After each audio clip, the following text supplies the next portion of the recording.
आवाज की दुनिया के दोस्तों, आप सभी को मेरा यानी हेमंत कुमार का प्यार भरा नमस्कार। दोस्तों, आज मैं बहुत खुश हूं। हालांकि खुश मैं हमेशा रहता हूं, रहने की कोशिश करता हूं, लेकिन आज आज मैं खुश कुछ ज्यादा हूं। और उसकी वजह क्या आप नहीं जानना चाहेंगे? जरूर। तो मेरी आज खुशी इसलिए है क्योंकि आज मैं शोले के मार्फत, शोले के बहाने आज पंचम दा यानी आर डी बर्मन के बारे में कुछ आपसे बातें करूंगा। और मुझे उम्मीद है कि ये बातें शायद ही आपने कहीं सुनी हो सकता है आपने सुनी हो, लेकिन अगर सुनी भी हो तो एक बार जरा मेरे मुंह से, मेरे अंदाज में भी आप सुने तो मुनासिब होगा। ये अब मैं क्या बात करूं पंचम दा के बारे में। पंचम दा कहाँ पैदा हुए, कहाँ बड़े हुए, क्या जिंदगी रही उनकी। उनकी शख्सियत बहुत विराट शख्सियत है। एक ब्रह्मांड को जानने का जो एक कवायद है, जो कोशिश है, वही कोशिश पंचम दा के बारे में भी है। आप जितना जानेंगे, जितना समझेंगे, आप उतना ही ज्यादा जानने की कोशिश करेंगे। आप 100% जानने का दावा करेंगे तो जब आप 100% जान जाएंगे तो आपको लगेगा कि 1000% अभी बाकी है जानने के लिए। और जब आप 1000% जान जाएंगे तो आपको लगेगा कि अभी तो 10,000, 10 गुना इसका, ये परसेंटेज बढ़ता ही जाता है। और ये मेरे अकेले के साथ में ये पागलपन नहीं है, ये हर उस व्यक्ति के साथ में है जो पंचम दा को समझता है। जो पंचम दा को जानता है, समझता है, वो सिर्फ पंचम दा का ही होके रह जाता है। कि वो इसलिए है क्योंकि वो जिद नहीं होती है कि मुझे सिर्फ पंचम दा को ही एडमायर करना है। जानते हम बहुत लोगों को, सबको जानते हैं, पहचानते हैं, लेकिन पसंद और प्यार में बहुत फर्क होता है। आप पसंद बहुत लोगों को कर सकते हो, लेकिन प्यार आपको कम लोगों से होता है। और सच्चा प्यार आपको एक व्यक्ति से होता है, दो व्यक्तियों से होता है। ज्यादा सच्चा प्यार आपको सभी से नहीं हो सकता। जहां तक एक खास प्रेम की बात है, तो वो प्रेम, वो प्रदर्शन किसी वजह से होता है किसी व्यक्ति के साथ। और मेरे जैसे लोग बहुत हैं, मैं ये नहीं कहता कि मैं अकेला हूं। लेकिन जो पंचम दा के अंदाजे बयां को समझ जाता है, उनके जैसा ही उतर करके जब चीजों को समझता है, पंचम दा के दिमाग को पढ़ करके उसको ही जब समझता है और पूरी दुनिया को भूल जाता है, तो वो सिर्फ पंचम दा को ही मानता है। और उसमें कहीं पागलपन नहीं है, हर चीज के पीछे सबूत है। पंचम दा ने जो भी कुछ किया, उसका सबूत मौजूद होता है। क्योंकि अगर ये दीवानगी, अगर 2 पल की दीवानगी हो, तो बिना सबूत के कोई किसी का दीवाना नहीं बन सकता। तो ये सबूत कुछ तो हैं और कुछ जुटाए जाते हैं हम जैसे लोगों द्वारा। आज मैं बात करूंगा, बात मेरी शोले तक ही मुनासिब, शोले तक ही अटकी रहेगी। मैं ये तो नहीं कहता, इस चीज का तो दावा नहीं करता, लेकिन फिर भी मैं पूरी कोशिश अपनी ये बना करके रखूंगा कि मैं आज पंचम दा का जिक्र करूं, लेकिन शोले के अनुसार ही करूं, शोले से भटकू नहीं। क्योंकि मेरे लिए बड़ा टफ होता है पंचम दा के बारे में बोलना और अपने आप को लिमिट करना। मैं जब बोलता हूं, जब बोलना चाहता हूं, तो मैं बिल्कुल अलग थलग पहुंच जाता हूं। 7 घंटे, 8 घंटे, 9 घंटे, फिर कोई समय सीमा बाकी नहीं रह जाती है। और यही कारण है कि मैं शोले का अध्याय जब मैंने शुरू किया, तो पंचम दा ही मेरी पहली पसंद होते कि भाई मैं पंचम दा के बारे में सबसे पहले बोलूं। लेकिन मैंने उनको बहुत बाद में जाकर के फॉरवर्ड किया उनको अपने खुद में कि भाई मैं उनके बारे में कुछ ऐसा बताऊं जो कि मेरे श्रोताओं को, और आने वाले समय में मेरे दर्शक, यही श्रोता मेरे दर्शक होंगे, उन तक मेरी बात पहुंचे।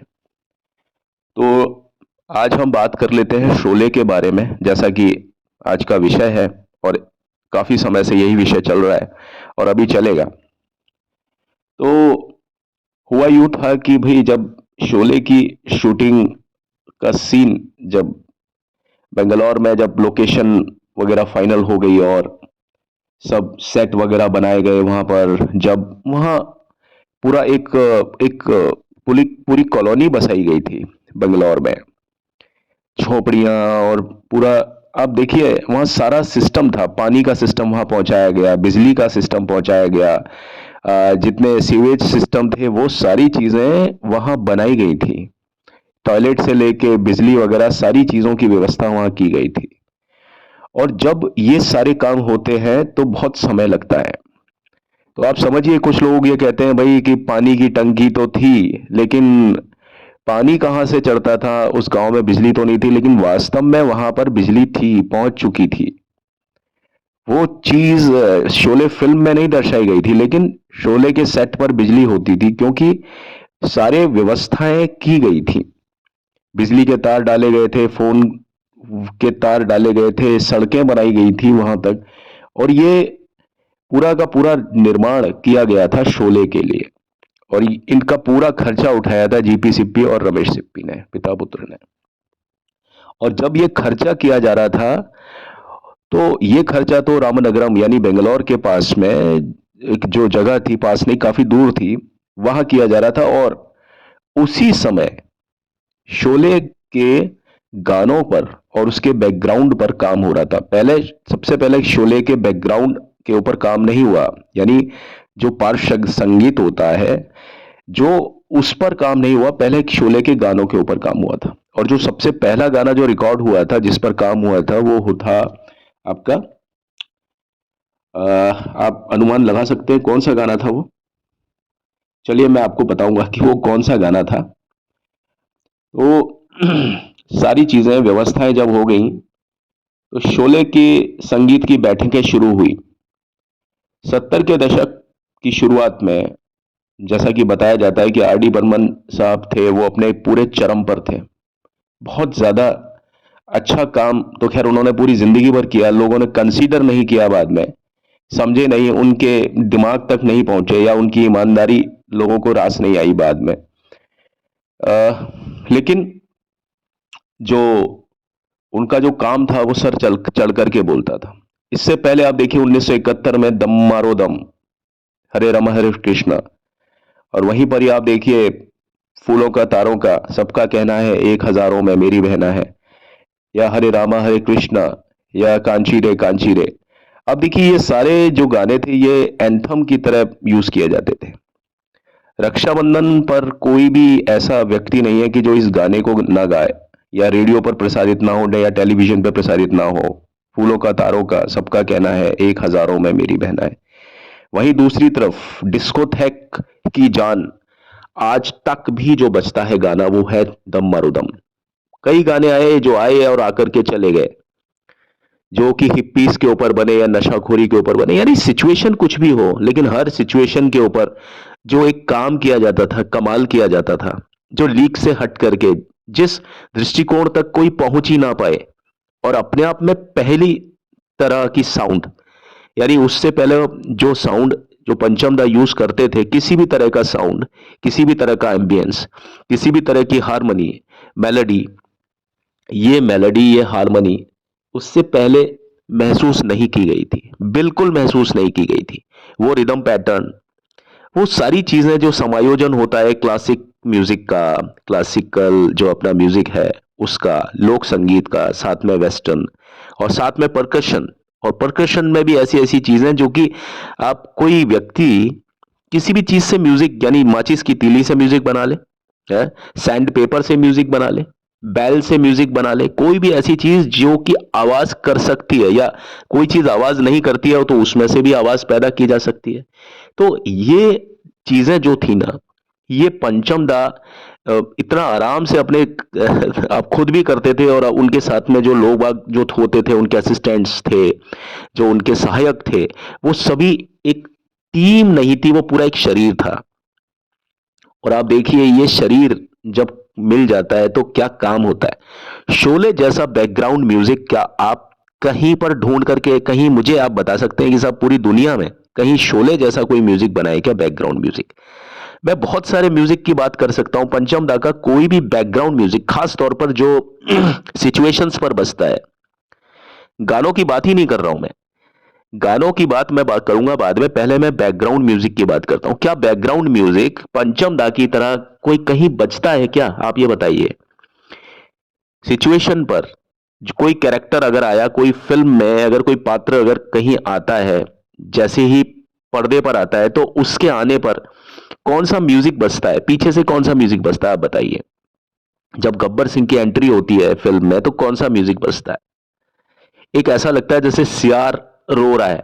अब सियार के रोने का म्यूजिक आप समझिए किस चीज से निकाला है उन्होंने, चेलो, सारंगी, वायला, इस तरह के इंस्ट्रूमेंट से कोई समझ सकता है इस चीज को कि भाई, अब पहली बात तो कि भाई सियार के जैसा म्यूजिक, कि जब वो आते हैं तो किस तरह का म्यूजिक प्ले होता है, ये इसको सबसे पहले सोचना कि जब वो विलेन आएगा तो मैं किस तरह का म्यूजिक क्रिएट करना है, हमको कैसा बनाना है, और फिर वो सुनने के बाद कैसा लगेगा। और वो अपने आप में पहली इस तरह का म्यूजिक कभी बना ही नहीं था, कभी इस तरह की आवाज वायलिन से, चेलो से, वायला से नहीं निकाली गई थी। लेकिन आप देखिए जब भी कभी उस तरह की बात आती है, और उसके अलावा बहुत सारे ऐसे इंस्ट्रूमेंट्स हैं छोटे छोटे, आप उसमें कंसीडर कीजिएगा, हल्के हल्के इंस्ट्रूमेंट पीछे चकट चकट चुकुट चुकुट ऐसे करके बजते रहते हैं, और इन सभी का तालमेल बैठाना, और तालमेल ना सिर्फ बैठाना बल्कि वो इतना गारंटी होती थी, इतना डेयरिंग म्यूजिक डायरेक्टर थे वो, इतने डेयरिंग कि कोई काम पहली बार करते थे और इस कॉन्फिडेंस के साथ करते थे कि हम इस म्यूजिक को, ये म्यूजिक हिट होगा, और ये हिट नहीं होगा, ये इतना हिट होगा कि लोग बाग इस म्यूजिक को याद करेंगे, कभी इसकी कॉपी नहीं हो सकती है। कॉपी कैसे होगी बताइए आप? वो कोई म्यूजिक कोई सिंथेसाइजर से नहीं निकाला गया था, उसके सामने कोई कोई कोई मशीन नहीं था, उसके सामने कोई फिल्टर नहीं था, कुछ नहीं था उसके सामने। सिर्फ ये अपने जो उनके एक्सपर्ट जो लोग होते थे, एक्सपर्ट मतलब होते थे और कुछ एक्सपर्ट बनाए जाते थे। जब आप इस तरह के माहौल को क्रिएट करते हैं ना, जब आप खुद बनाते हैं उस चीज में, और आपके साथ में पूरे लोग होते हैं, और लोग बहुत म्यूजिक डायरेक्टर्स के साथ में बहुत ज्यादा टीम हुआ करती थी, बहुत बड़े बड़े नाम हुआ करते थे, लेकिन ये जो एसोसिएशन था, ये पंचम दा के साथ में ही क्यों बैठता था हर बार? इसलिए बैठता था क्योंकि वो आदमी संगीत में पूरी तरीके से डूबा हुआ था, पूरी तरीके से, जिसको बोलते हैं ना, नहाते, सोते, खाते, पीते, ऐसा लगता नहीं था कि वो खा रहा है, वो ऐसा लगता था खा कम रहा है, म्यूजिक ज्यादा सोच रहा है। जब वो टॉयलेट में भी होते होंगे तो लगता था कि नहा नहीं रहे हैं, ये म्यूजिक को सोच रहे हैं। जब वो गाड़ी भी चलाते थे तो गाड़ी चलाते चलाते भी म्यूजिक को ही सोचते रहते थे, एक हाथ उनका उनका जो शीशा होता था, वो जो गाड़ी की जो छत होती थी, हाथ को बाहर निकाल करके वो गाड़ी की छत को बजाते रहते थे, या एक हाथ उनका आगे जो डैशबोर्ड होता है उसके ऊपर चलता रहता था। यानी हर समय वो, आप ये मत समझिए कि वो सो रहे हैं तो भी वो म्यूजिक को सोच रहे हैं, और सो कम रहे हैं, म्यूजिक को ज्यादा सोच रहे हैं। खाना खा रहे हैं तो म्यूजिक को ज्यादा सोच रहे हैं, खाना कम खा रहे हैं। ये आलम था उनका। अगर चाय उनके पास में आई, और चाय डाल के कोई चला गया, और वो म्यूजिक को अपना कंपोज कर रहे हैं, म्यूजिक को बना रहे हैं, तो चाय के अंदर पानी डाला और चाय को पी गए कि भाई चाय, चाय पर इतना ध्यान नहीं है। ये जो कंसिस्टेंसी है म्यूजिक के लिए, ये कंसिस्टेंसी मेरे ख्याल में इतना पागलपन किसी और के साथ में नहीं था। म्यूजिक को प्रोफेशनली लिया जाता था, लोग बाग का एक समय होता था कि भाई कब इसको हमको, मतलब ध्यान होता था सब चीज का। लेकिन पंचम दा एक ऐसा व्यक्ति था जो खोता था, हर चीज के अंदर बहुत ज्यादा खो जाता था, और वो उनको एक एक चीज में, एक एक चीज जो दुनिया की, जो प्रकृति की जो कुछ भी चीजें हैं ना, कोई चीज अगर मूवमेंट कर रही है, उसमें से भी वो म्यूजिक को क्रिएट करते थे। जरूरी नहीं है कि जो चीज दुनिया में जो चीज हिल रही है, कोई भी चीज हिल रही है, उसमें से कोई आवाज पैदा हो रही है, लेकिन आप देखिए कि जहां पर पंचम दा का म्यूजिक आता है ना, वहां पर वो हर उस हिलती हुई चीज में, जो भी कोई चीज हिलती है, पीछे पत्ते हिलते हैं या कोई भी चीजें हिलती हैं, कोई मूवमेंट है, जरूरी नहीं है कि पत्ता हिल रहा है या हवा चल रही है उसमें से आवाज आए, लेकिन पंचम दा ने इन सारी चीजों के ऊपर भी करामातें की हैं। और ऐसा ही इफेक्ट, मतलब उनको हर चीज में से आवाज को महसूस करते थे कि अगर ये चीज हिल रही है तो इसमें से कैसी आवाज आनी चाहिए, अगर ये कैरेक्टर पर्दे के ऊपर आ रहा है तो उसमें से क्या आवाज क्रिएट होनी चाहिए, किस तरीके से ये आएगा, क्या आवाज होनी चाहिए और वो आवाज किस तरीके से हम क्रिएट करेंगे।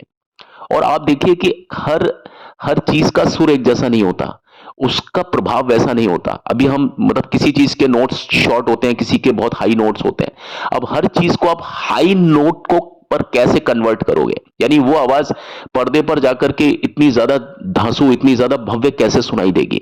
यानी हर चीज का लेवल वो सेट करके रखते थे कि कोई चीज अगर हल्के नोट पर भी, भाई किसी चीज की आवाज, चाहे वो कोई चीज, जरूरी नहीं है कि जैसे शेर की दहाड़ है बहुत तेज आती है, और उसी के अनुपात में अगर एक छोटा सा, अगर एक कुत्ते का बच्चा हो, पिल्ला हो, अगर वो चिल्लाएगा और शेर दहाड़ेगा तो दोनों की आवाज का जो जो जो पिच है, जो नोट्स हैं वो डिफरेंट होंगे।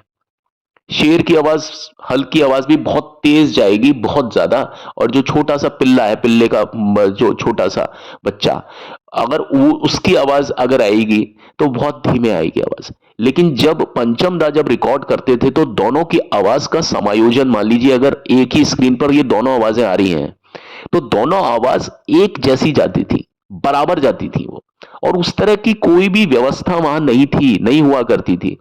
आप देखिए कि एक छोटे से छोटा म्यूजिक भी, हल्के से हल्का, जिसका नोट बहुत कम है म्यूजिक का, उसको भी इतना भव्यता, सुनने में वो म्यूजिक इतना भव्य लगता था, ऐसा लगता ही नहीं था कि ये जो है, ये जो आवाज है ये बहुत लोअर नोट की आवाज है। ऐसा लगता था ये आवाज भी बिल्कुल शेर के दहाड़ की तरह आवाज है, चाहे छोटी से छोटी आवाज भी बहुत ज्यादा मतलब बैंग करके आती थी हर चीज के ऊपर। ड्रम का कोई भी पैटर्न हो, उसका कोई भी साउंड हो, सिंबल साउंड हो, चाहे स्नेयर हो, चाहे आपका टॉम टॉम हो, चाहे रोटा हो, चाहे कुछ भी हो, कोई भी आवाज होती थी। आप देखिए कि जो जो उसमें ड्रम्स में जो पेडल्स होते थे, बास पेडल का आवाज भी जो पंचम दा के म्यूजिक में है वो आपको कहीं और नहीं मिलेगा। जो बास पेडल का जो आवाज है वो उस टाइम पर, आज की तारीख में तो खैर ठीक है, आज की तारीख में तो 150 से भी ऊपर ट्रैक्स हो गए हैं, 150 से, लेकिन वो समय कौन सा था जब 6 ट्रैक रिकॉर्डिंग होती थी।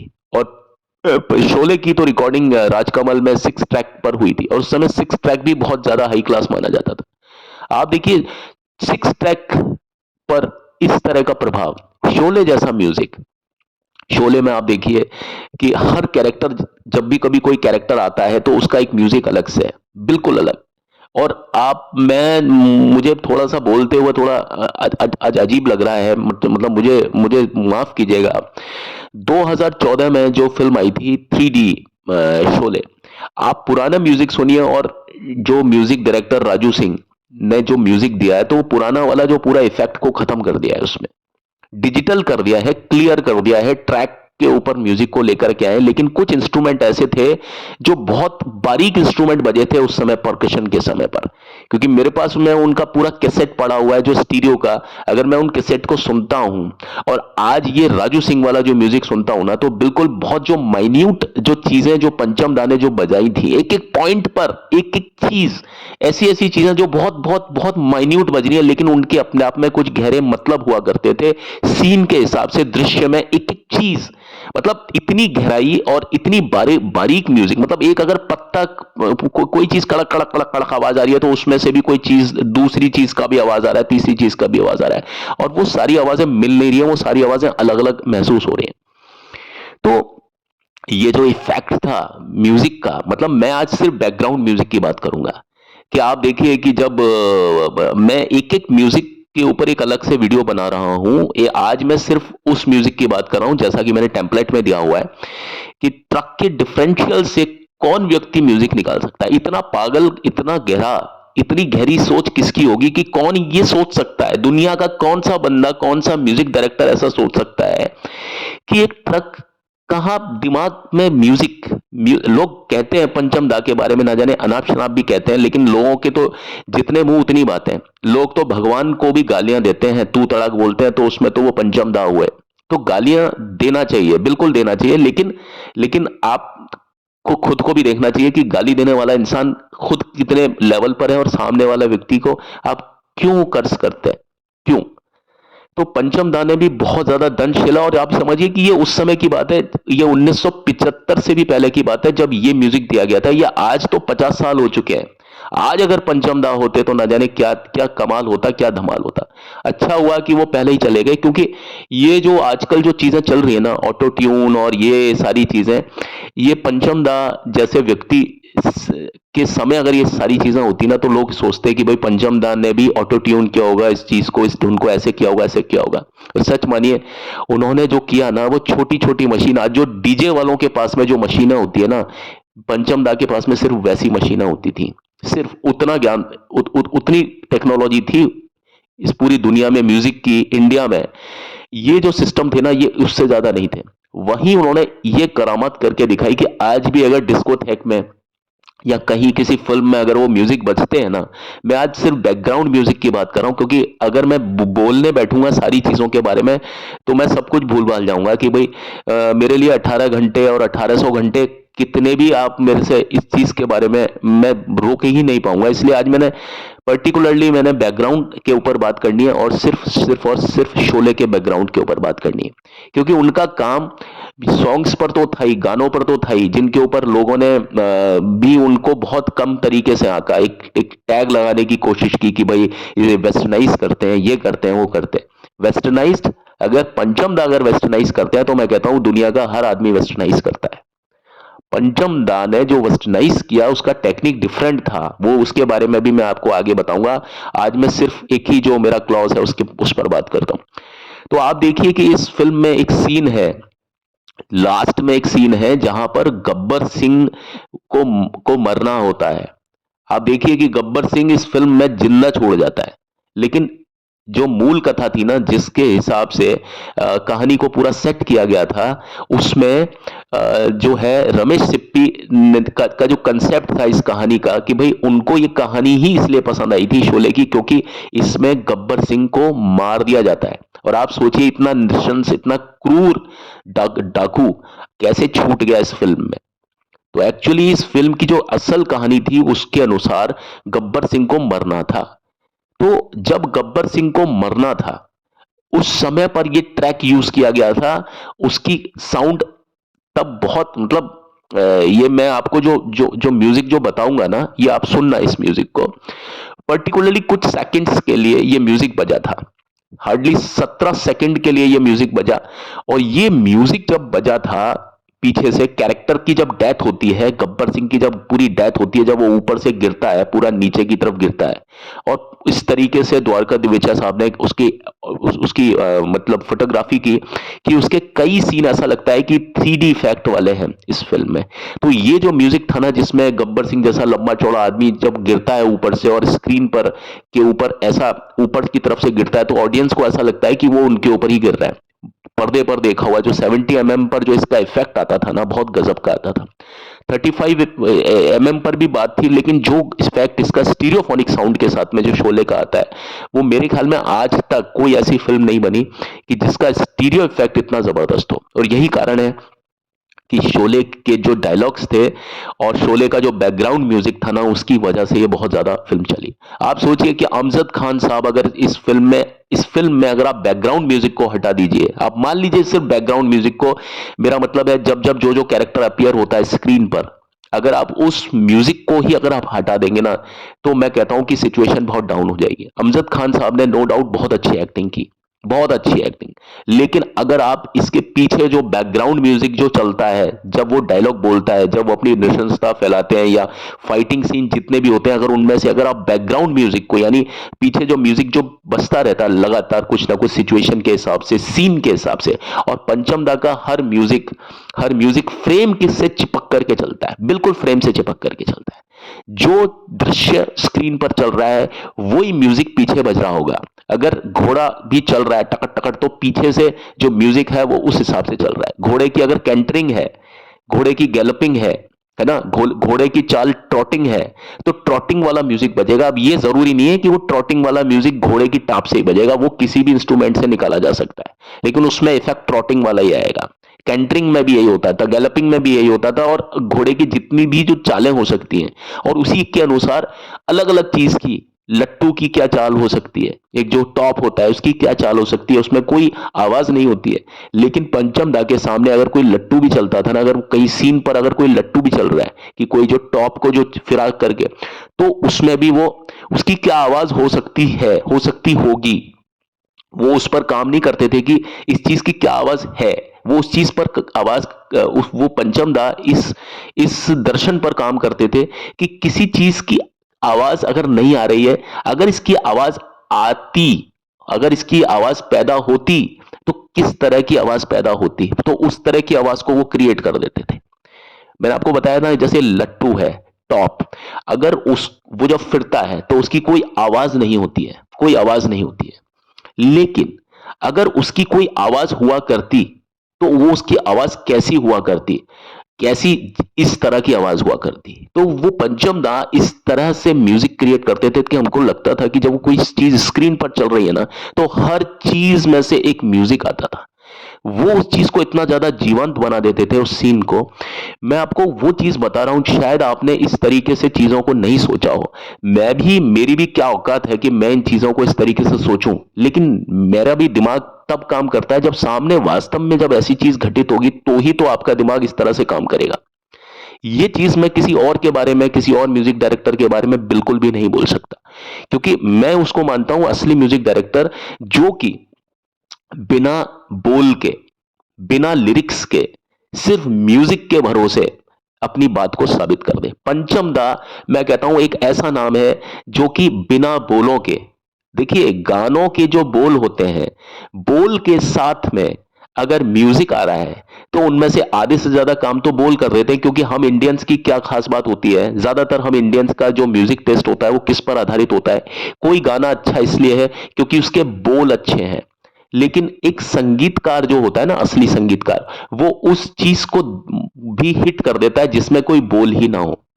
तो पंचम दा को ज्यादातर जो जो उनके गाने हिट है ना, वो गाने हिट है जिनके बोल कुछ थे ही नहीं, उनके बोल थे ही नहीं, ठीक है ना, जाने जा ढूंढता फिर रहा मैं तुम्हें यहां से वहां, बताइए इसके कौन से बोल हैं, क्या महान शायरी है इसमें, इसमें कौन सी शायरी है। और ये उस समय का गाना है जब शायरियां होती थी गानों में, और वो हर उस गाने को ही महान माना जाता था जिसकी शायरी, जिसके लिरिक्स, जिसका गीत, जिसके शब्दों में वजन है। लेकिन पंचम दा को जो भी कोई गाने मिले ना, ज्यादातर उनके गाने वो हिट हैं जिसमें जिसमें कोई लिरिकल वैल्यू नहीं है। तो आप समझिए, जिस गाने में कोई लिरिकल वैल्यू नहीं है, जिसमें कोई गीत की कोई विशेष कोई कोई कोई योगदान नहीं है, तो आप बताइए वो गाना फिर किसकी वजह से चल रहा है, वो संगीत की वजह से चल रहा है। तो पंचम दा के म्यूजिक को किसी गीत की जरूरत नहीं होती थी, यानी उसको लिरिक्स की जरूरत नहीं होती थी। बिना किसी लिरिक के भी उनका जो म्यूजिक के हिसाब से एम्बियंस जो म्यूजिक होता था, उनके साउंड पर चलता था उनका गाना, साउंड पर, आवाज पर चलता था उनका गाना। और जिस म्यूजिक डायरेक्टर का गाना सिर्फ आवाज पर चले ना, वो म्यूजिक डायरेक्टर को ही मैं म्यूजिक डायरेक्टर मानता हूं। अदरवाइज फीलिंग के तौर पर, घुसेड़ने के तौर पर आप कोई भी म्यूजिक चला दीजिए, जैसे कि अधिकांश तौर पर अभी चलता है ढपचिक धुपचिक ढपचिक धुपचिक, उसका उसका एक्चुअली सीन से, उस म्यूजिक का किसी सीन से कोई मतलब नहीं होता। और हमको लगता है कि वो गाना बहुत अच्छा है, वो इसलिए अच्छा है क्योंकि आपका ध्यान, या हमारा अधिकांशतः जो सामान्य जो लोग सुनते हैं, उनका ध्यान सिर्फ गीत की तरफ जाता है, यानी लिखावट क्या है, लिखा हुआ क्या है, उस शायरी की तरफ जाता है।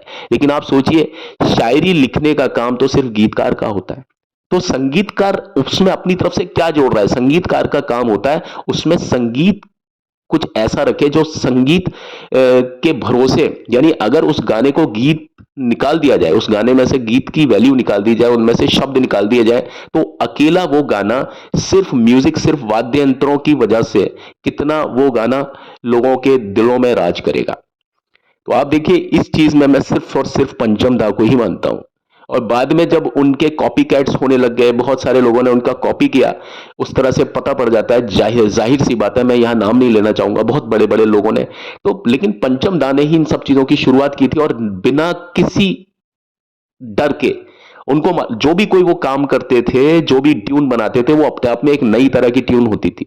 और उस ट्यून में कई बार कच्चापन होता था, यानी वो उस ट्यून को ज्यादा मॉडिफाई, ज्यादा मैग्नीफाई, ज्यादा रिफाइंड नहीं करते थे, जैसा उनके दिमाग में आता था वैसा कर देते थे, क्योंकि वो ये मानते थे कि भाई म्यूजिक होता है ना, एक नेचुरल चीज होती है, उसमें हम ज्यादा मॉडिफिकेशन करेंगे तो वो चीज क्या है, बुरी लगती है। कुछ चीजें सिंपल ज्यादा अच्छी लगती है, और आप देखिए उन्होंने जो काम किया ना वो बहुत सिंपली किया, बहुत एक झटके में कर दिया, कोई दिक्कत नहीं है। जिस चीज को हम सोचते हैं ना कि उन्होंने कितनी मेहनत की होगी, इसमें क्या पसीना बहाया होगा, जबकि सच बात यह है कि उन्होंने चलते फिरते वो काम किए और कभी भी क्लेम नहीं किया कि भाई ये साउंड मैंने बनाई है। कई गाने ऐसे जो कि एस डी बर्मन साहब यानी उनके पिता के नाम से मशहूर हैं, जितने भी खिलंदड़ किस्म के गाने हैं जिसमें रूप तेरा मस्ताना, प्यार तेरा दीवाना और इस तरह के जो गाने हैं ना, वो ज्यादातर पंचम दा ने ही बनाए थे एस डी बर्मन साहब के लिए। ये बात आशा भोसले के कई इंटरव्यूज में आशा भोसले बताती हैं। लेकिन आर डी बर्मन साहब ऐसा नहीं था, रहना बीत जाए भी गाना उन्होंने ही बनाया था। और जब एस डी बर्मन साहब की जब जब डेथ हो गई थी तो कई गाने आराधना फिल्म के उन्होंने पूरे किए थे, मिली फिल्म के पूरे गाने उन्होंने किए थे। जब या तो एस डी बर्मन साहब की जब से तबीयत खराब हो गई आराधना फिल्म के दौरान, तो जितने भी गाने थे उनका कंपोजिशन वगैरह सब आर डी बर्मन ने किया था। आप क्या समझते हैं कि भाई आर डी बर्मन क्या सिर्फ खिलंदड़ किस्म के गाने बने? वो व्यक्ति जब एस डी बर्मन के साथ होते थे, और ऐसा नहीं था कि जब उन्होंने स्वतंत्र म्यूजिक देना शुरू किया था खुद से तो अपने पिताजी को असिस्ट नहीं किया करते थे। लेकिन वो उस समय आप देखिए उनके दिमाग की क्या स्थिति रही होगी कि एक तरफ वो अपने पिताजी को सहायक थे और दूसरी तरफ वो अपना खुद का म्यूजिक भी तैयार कर रहे थे। तो 1975 से पहले 1973 तक आते आते मतलब आप देखिए जितना भी म्यूजिक था, पंचम दा 1973 तक अपने पिता के सहायक भी रहते थे और अपना खुद का, जिन पर उनका खुद का नाम चलता था आर डी बर्मन का।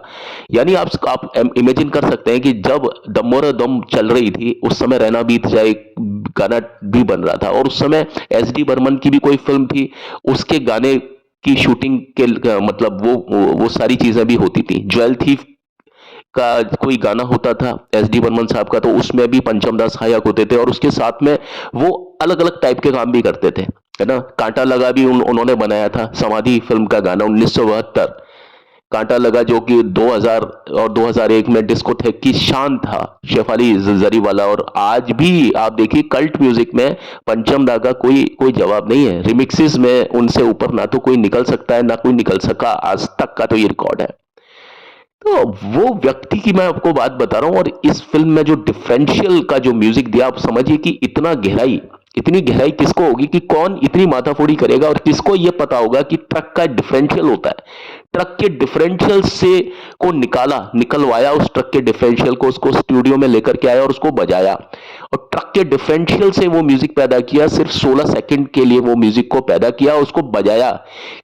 कौन ऐसा सोच सकता है कि ट्रक मतलब आप जब कोई नॉर्मली कोई आदमी, कोई इंसान म्यूजिक को सोचने बैठता है कि कोई कितना ही बड़ा कोई महान म्यूजिक का कोई कोई कोई कोई गंधर्व क्यों ना हो, कोई तानसेन क्यों ना हो, कोई बैजू बावरा क्यों ना हो म्यूजिक के क्षेत्र में, क्या वो ये इतनी दूरदृष्टिता, इतनी दूर दराज की सोच किस व्यक्ति के पास होगी कि यार मैं इस फिल्म में ये बैकग्राउंड म्यूजिक क्रिएट करूंगा तो उसका ध्यान कहां पर जाएगा, कहां जाएगा, वेस्टर्न म्यूजिक पर जाएगा। ठीक है, जैसे लोग बाग उनके ऊपर तोहमत लगाते हैं कि साहब वेस्टर्नाइज था, ठीक है वेस्टर्नाइज म्यूजिक था, ठीक है वेस्टर्नाइज उनके दिमाग में, तो फिर ये सारी चीजें आनी चाहिए थी ना, ड्रम्स कीबोर्ड्स और ये सारे कोंगा वोंगा, ये सारी चीजें उनके दिमाग में आनी चाहिए थी। ठीक है, अगर उनका दिमाग अगर शास्त्रीय संगीत पर होता तो वो ये सारी चीजें जो जो आपके सितार हुआ या तार शहनाई हुआ या मृदंगम हुआ, इस तरह के इंस्ट्रूमेंट की तरफ उनका ध्यान जाना चाहिए था।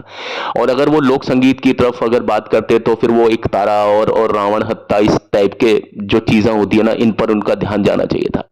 मेरा कहने का मतलब यह है कि लेकिन उस व्यक्ति का जो ध्यान था ना वो कहां गया, वो ट्रक के डिफरेंशियल के ऊपर गया। क्या उनको पता था कि ट्रक का डिफरेंशियल से ये आवाज मैं क्रिएट कर सकता हूं? कौन व्यक्ति ट्रक के डिफरेंशियल तक सोच सकता, बताइए। म्यूजिक डायरेक्टर का काम है कि ट्रक को सोचना और ट्रक के आगे डिफरेंशियल को सोचना, और उनको यह भी पता था कि ट्रक के डिफरेंशियल से मैं इस आवाज को निकलवाऊंगा, और ट्रक के डिफरेंशियल से यह आवाज निकलवाई। और आप देखिए ट्रक के डिफरेंशियल से आवाज क्या क्रिएट की गई। और राजू सिंह जो कि इस म्यूजिक जो जिन्होंने इस 2014 में जो फिल्म आई थी ना 3D शोले, उसके म्यूजिक डायरेक्टर राजू सिंह थे। हालांकि उन्होंने मूल म्यूजिक से कोई भी छेड़छाड़ नहीं किया, लेकिन म्यूजिक के पीछे जो छोटी छोटी जो चीजें चलती है ना, उस पूरे म्यूजिक को हटा दिया। इस बात की मुझे उनसे बहुत ज्यादा शिकायत है। ऐसा नहीं करना चाहिए था उनको, लेकिन कोई नहीं, उन्होंने कोशिश की, अच्छी कोशिश की। मैं उसके लिए भी उनको अप्रिशिएट करता हूं, हमेशा करता हूं। लेकिन थोड़ा सा मुझे मुझे मुझे दर्द होता है कि अब जब हम कोई फिल्म देखते हैं ना, आजकल वाले लोग वो पुराना वो जो बैकग्राउंड म्यूजिक था ना, वो सारा खत्म हो चुका है।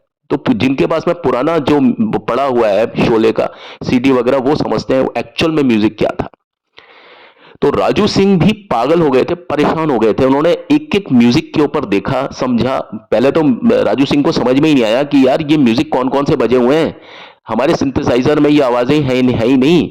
हम कहां से क्रिएट करेंगे इन आवाजों को, कहां से क्रिएट करेंगे। इन आवाजों को ढूंढने में ही उनको करीब 2-2.5 साल लग गए, और अंत में भी जाकर के पता नहीं किन किन लोगों से मिले। राजू सिंह बहुत अच्छे म्यूजिक डायरेक्टर हैं, आप समझिए। कई जो फिल्मों में उनका बैकग्राउंड स्कोर आता है, कई सीरियल्स में राजू सिंह का नाम, और अभी से नहीं, बहुत पुराने हैं राजू सिंह। उनकी एक एक म्यूजिक के ऊपर पकड़ है। म्यूजिक अरेंजर जो होता है ना, वो एक एक म्यूजिक को जानता है कि ये म्यूजिक कहां से आ रहा है, किस म्यूजिक इंस्ट्रूमेंट से ये आवाज आ रही है। उनके लिए सरदर्द बन गया ये चीज कि भाई शोले में क्या क्या चीजें। और पुराने जो लोग थे, वो अधिकांश लोग कहाँ रहते हैं, उन्होंने कब कब की वो टीम वगैरह पंचम दा के मर जाने के बाद में, चले जाने के बाद में, ये सारी जो चीजें थी ना, वो कारिंदे वगैरह सब, और वो बेचारे, उनका इतना कोई नाम तो होता नहीं है ना। जो लोग पर्दे के पीछे काम करते हैं ना, उनका नाम, ना तो उनको ज्यादा पैसे मिलते थे, ना उनके साथ में किसी का नाम होता था। पंचम दा के चले जाने के बाद में उस टीम ने कुछ समय तक जतिन ललित के साथ में काम किया, बबलू चक्रवर्ती के निर्देशन में। लेकिन बाद में जतिन ललित की जब टीम टूट गई, तो फिर ये सारे लोग भी अलग अलग हो गए। तो इनको ढूंढने में भी राजू सिंह का पूरा जो होता है ना, जिसको तेल निकल जाता है ना किसी इंसान का, पूरा दिक्कतें आ जाती हैं कि भाई मैं क्या करूं इसके लिए।